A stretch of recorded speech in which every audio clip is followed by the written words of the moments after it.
You are now listening to Conversations. Ano naman talaga.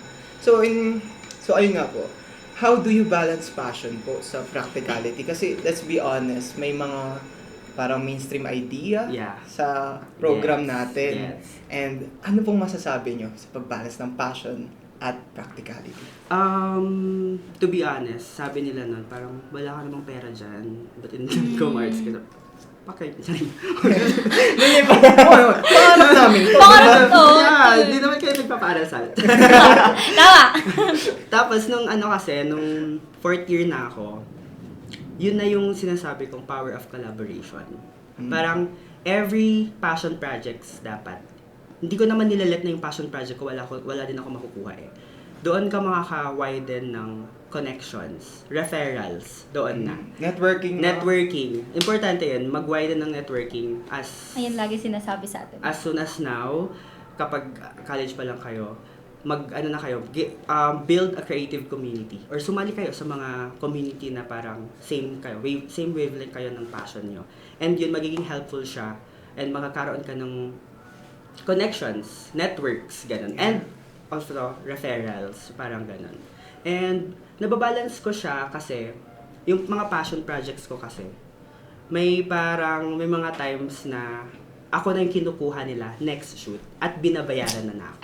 Parang ganun. Yan na naman tayo eh. Yan na naman Parang tayo. ganun. Dapat, it's okay to have freelance work. Ganun. Go out and present yourself to other people. Pakilala mo yung sa sarili mo na ito yung ginagawa ko.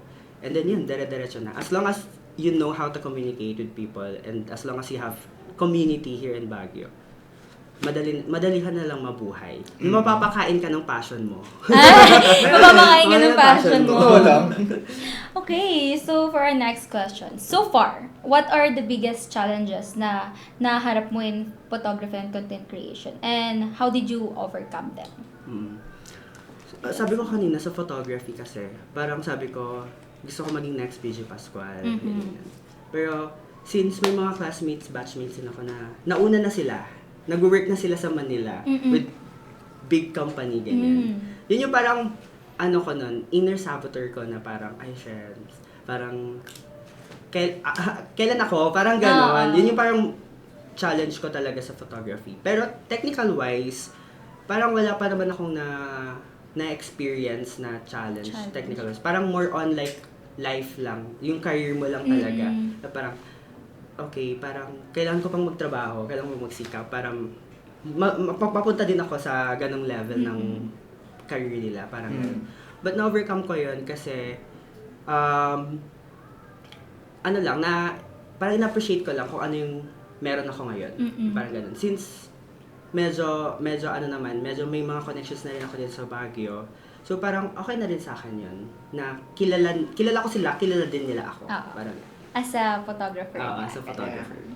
So, in relation naman po sa yung progress po ninyo sa pag-aaral dito. Progress? Parang mali yung term ko. Pero like yung pag-start nyo po dito sa SLU Communication Program, ano po yung advice po ninyo sa mga estudyante nag-start pa lang po at they're trying to find their niche? Kasi personally, ako nahirapan ako. Like, ang broad nga ng natin, program, and di ko alam kung anong specialty yung pagpo-focusan ko. Yes. Diba? Ano pong advice niyo? Sabi ko kanina, parang go out and makihalubilo kayo sa mga creative people dito sa Baguio. Kung wala pa, may mga creative friends naman tayo, lalo ng mga batchmates natin, blockmates natin, ganun. Tapos, parang,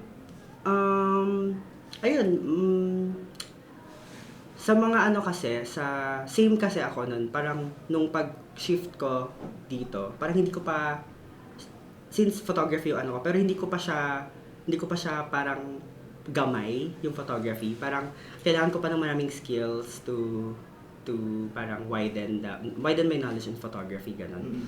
Pero ang advice ko, kasi wait lang, ang hirap kasi maging com. Actually, mahirap siya maging com. Yeah. Parang dapat kailangan alam mo lahat. Kasi 'di ba, sabi nga nila kapag com arts ka, jack of all trades, master. Yes, none.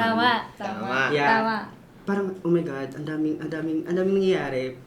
Ganun. Pero eventually, maano mo din siya. Ma-realize mo din kung ano yung niche mo. Kapag consistent ka din na parang ginagawa mo lahat ng mga tasks mo here in like all courses, ginagawa mo. Learn everything you can in all your courses. Eventually, Kasi mapapagdadaanan mo naman lahat ng mga different classes. kasi best teacher talaga is experience. Ay. Doon mo na siya Yes, ma-experience. tama yan. Doon mo siya ma-realize na, okay, this is my niche. Parang gano'n. Yeah. Try mo lang, mag-try lang kayo ng maraming skills. Tapos doon mo malalaman kung Yes. ano Saan ka talaga yung para nag-grabe sa'yo. to, Oo. diba? At least walang mawawala kapag trinay mo lahat. Kasi may alam ka dito, may alam ka dito, may alam ka dito. Oh, yes. So, ayun. Since nasabi mo nga yung advice mo sa mga inahanap pa nila yung mga niche nila.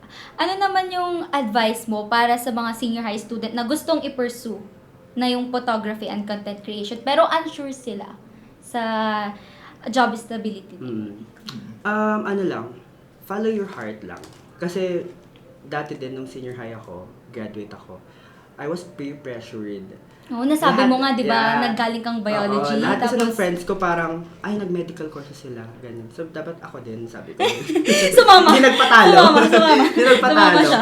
Pero sabi ko, parang, nung nakita ko na yung Com Arts na program dito, sabi ko, I followed my heart. Lahat ng parang, nag-ano yung creative juice ko na parang, okay, dito talaga ako, sabi ko. Ito talaga yung para sa akin. Sabi. Yes. Yun lang, follow your heart lang and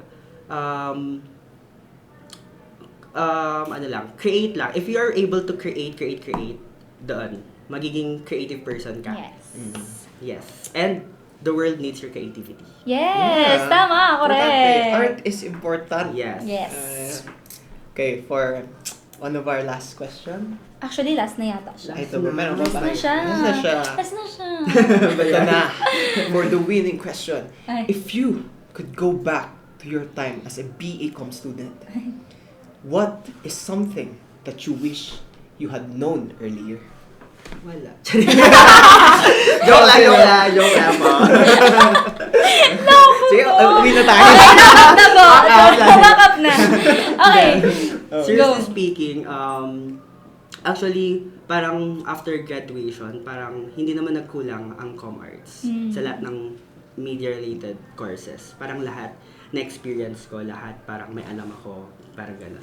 Pero, sana mas naging focus lang ako technical terms, mga technicalities, lalo sa pag-edit. Yeah, sana mas naging focus ko pa siya doon para mas matutunan ko pa during college days. Parang ganun. Yes. Yes. Tama nga. So yun nga talaga yung sinasabi din sa amin ni ma'am, like, kung may mga time na may free time tayo, meet new people. Yeah. Yes. And like, really Aralin scour talaga. the internet to learn more about Yes. whatever you're not learning about. Oo. Kwento ko lang din. May Nag-chika. oras pa ba? Direct. Direct? May oras pa direct? Go! Yun ako lang din, nung graduation kasi, after graduation dito sa Baguio, wala akong kilala dito sa Baguio. Like, wala akong kilala. Bukod sa ano, creative mga people. friends mo. Bukod sa from- mga batchmates Batchmates. ko, bukod sa mga blockmates ko na creative people, wala na akong kilala. Eh, yung mga friends ko nun, nagmamanila na sila, bumababa na sila, umuwi na sila. Sabi ko, oh my God, wala na akong kilala dito, sabi ko. Oo. Until parang one time, kasi nag-tweet ako, sabi ko, bababa na ako, uwi na ako, kasi nangangalawang na yung skill ko dito. Kailangan Sabi ko na siyang i-enhance. Oo. Tapos parang, yung isang batchmate ko si Kim, na nag-work ngayon sa Manila, sabi niya, naghanap ng intern tong studio na to, papasok ka. Nung pumasok ko, doon ko na rin natutunan, doon na lumawak yung connections ko. It's really important, the power of collaboration. Kahit ngayong college pa kayo, mag-collab-collab na kayo, connection na rin. Creative community na yan. Siguro yun din yung magiging takeaway ko sa conversation na to. Is that you need to find your people talaga. Yes. Find your people Baga. to collaborate with. Oo, ayun to naman laging sinasabi sa atin eh. Kailangan natin palawakin talaga yung connections natin sa mga iba. Nabibring pa yun ng opportunities, di ba? Siyempre, connection ba yun? Stuff Yes. like that. Diba? So, ayun talaga. Ayun talaga yun. Takeaway. Yun talaga yung Yun. takeaway natin. Napalawakin pa, kumbaga magpalawak. Ganun. Magpalaw. So, yun nga. Kaya mag-enroll na kayo sa BECO. Yes. Palawakin natin to. May Ganun. nag-message ka ba dyan sa mga interested? Oo. Like, okay, tingin tayo dito. Ay, dito. Eh, If you're a creative person, take it from me, hindi kayo magsisisi mag-com arts dito sa SLU. And I'm really, really thankful until now na nag-com arts ako dito kasi doon na nag-start yung career ko. Yan. Yes. Sinabi niya yan. Sinabi ko Sinabi na. niya yan. Hanapin niyo ako pag ikita na. Sinabi niya yan. Si Sir Glenn Glenn na. Riomero. Siya na Sinabi yung niya proof yan. na dreams really do Come true. Ay, nice. Kaya yan, that's for our episode for today. Yes. Kaya naman, be the best. Be a a com. com. Nice. Bye-bye. Bye! Thank you guys.